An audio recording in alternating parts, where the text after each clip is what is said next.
Hi, in this video we'll be discussing GMAT official guide 2017th edition quant problem solving question number 58.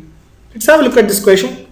So if you look at this question, they have given us roots, right? Simple calculation question, but they have given us root of 80 plus root of 125. And in all the answer choices, almost all the answer choices, you find root 5, root 5, root 5. In answer choice D, root of 205, then answer choice E is 100.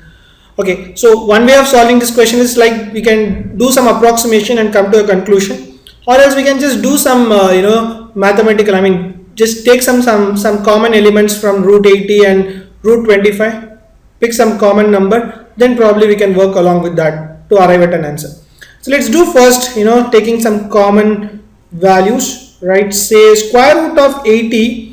Right, so we can write this as, right, so once you know that square root of 80, 125 we will have 5, so we'll try to bring a 5 over here as well. So we can write this as square root of 80 as square root of 16 into 5 plus square root of 125. 125 is nothing but 5 cubed, so we can write this as 25 into 5.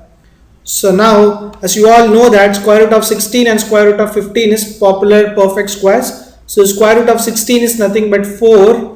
So that means you will have 4 into root 5 here, and square root of 25 means 5, which is again a perfect square. So 5 root 5.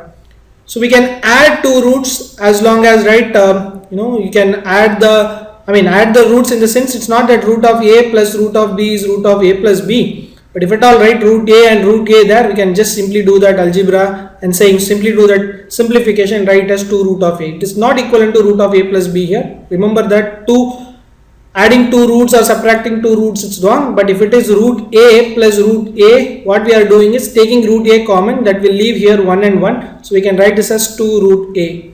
Same thing we are going to do here. So we are going to take root 5 out common. So in that case you will have root 5, 4 plus 5 you will have is 9. 9 root 5 should be your answer. So answer is A here. Pretty simple. If you do the calculation, right, simple calculation, stick to the basics, you can eliminate all the other answer choices. Now let's see what is the process of elimination for this question. How we can do the approximation and arrive at an answer. See, right, try to figure out given square roots, right, try to figure out the nearest perfect square so that you can do some approximation and we can eliminate some answer choices accordingly. So square root of 80 is very closer to the perfect square root of 81. So that means instead of square root of 80, we can write it as square root of 81 and approximate that as square root of 81 as 9.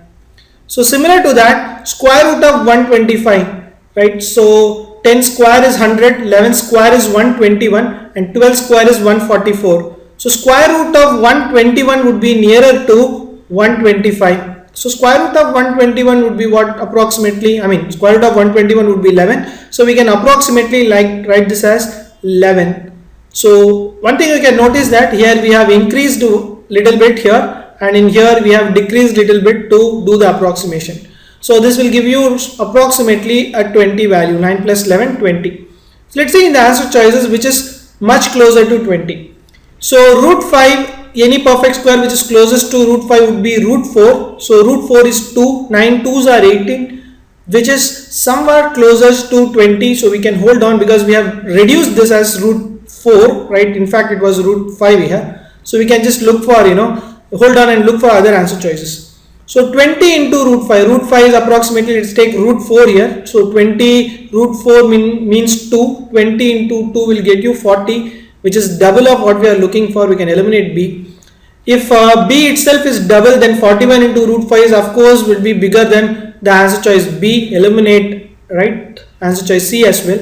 Answer choice E, of course, you can eliminate because we are looking for 20. Here the answer choice E is 100. We can eliminate this. Answer choice D, square root of 205, right? Square root of 13 is 169. Square root of 14 is 196. Square root of 15 is 225, right? Square root of 15 in the sense 15 square. 15 ka perfect square is 225 and 14 is 196. So that means this has to be somewhere between 14 and 15. Otherwise, if you are not able to, if you feel that that's slightly harder, approximate this as square root of 200. Square root of 200 is what I can take 100 out separately and write this as 100 into 2. 100, square root of 100 is 10. So 10 into root 2, root 2 is approximately 1.14. So 10 into 1.14 is approximately 1.